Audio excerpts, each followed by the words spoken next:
Chers étudiants, assalamu alaikum. Aujourd'hui, nous allons voir l'exercice 3, rendez-vous des processus. Le deuxième cas, où P1, P2 et P3 s'attendent mutuellement, c'est-à-dire que chacun des processus doit attendre les deux autres processus, peu importe l'indice, que ce soit le P1, le P2 ou le P3.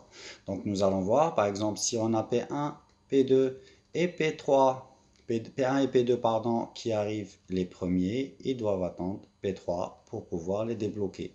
La même chose, si P3 arrive avant P1 et P2, donc c'est P2 qui va pouvoir les débloquer.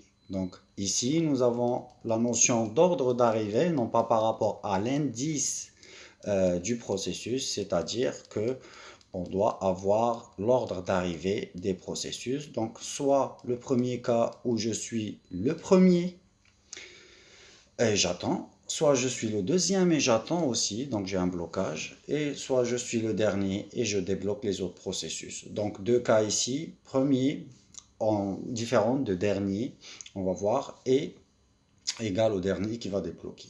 Différent de dernier et bloc. Donc pour cela, donc on va voir le code pour l'ensemble des processus. Donc là, il nous faut un sémaphore pour la synchronisation. Donc on va voir que le sémaphore qu'on va utiliser, un sémaphore S, et on va voir quelle valeur initialiser. Mais il nous faut aussi la notion d'ordre d'arrivée. Donc on va déclarer un compteur qui est un entier. Donc ce compteur-là va être initialisé à 0, bien sûr, et ça va nous donner l'ordre d'arrivée. Donc le code du processus va être comme suit. Donc processus PI, peu importe la valeur de I, que ça soit 1, 2 ou 3, ça ne nous importe pas. Donc début. Première chose, on doit incrémenter la valeur de compteur. Donc compteur plus plus. Mais attention, compteur est une variable partagée. Donc là, il nous faut un mutex, bien sûr. Ça doit être un réflexe.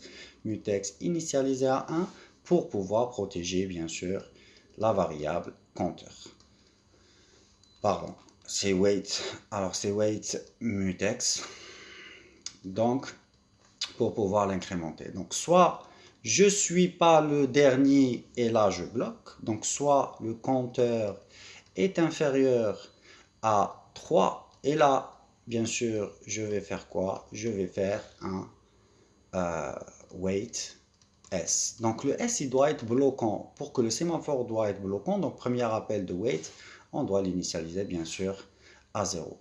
Mais attention, wait S, le premier wait S appelant est un blocage, donc il nous faut relâcher le mutex avant. Donc bien sûr, signal mutex avant le wait S. Alors soit je suis, donc ça c'est le cas où je suis le premier processus, donc je ne suis, pardon, parmi les premiers, donc je ne suis pas le dernier, pas le dernier. Et le deuxième cas, c'est-à-dire que je suis le dernier. Et à ce moment-là, je vais faire quoi? Bien sûr, je vais débloquer les autres processus. Donc, on a deux processus bloqués. Donc, il nous faut deux signaux. Donc là, on va faire une petite boucle de 1 à 2.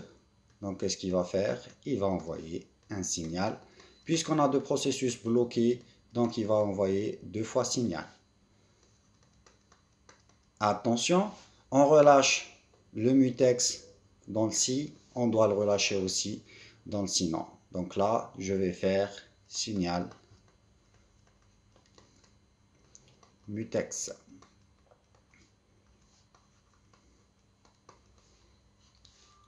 D'accord? Donc là, j'ai fini. Et je peux même prendre le cas où on a n processus. Donc là, on change la valeur, on la rend n. Et là, bien sûr, c'est n-1.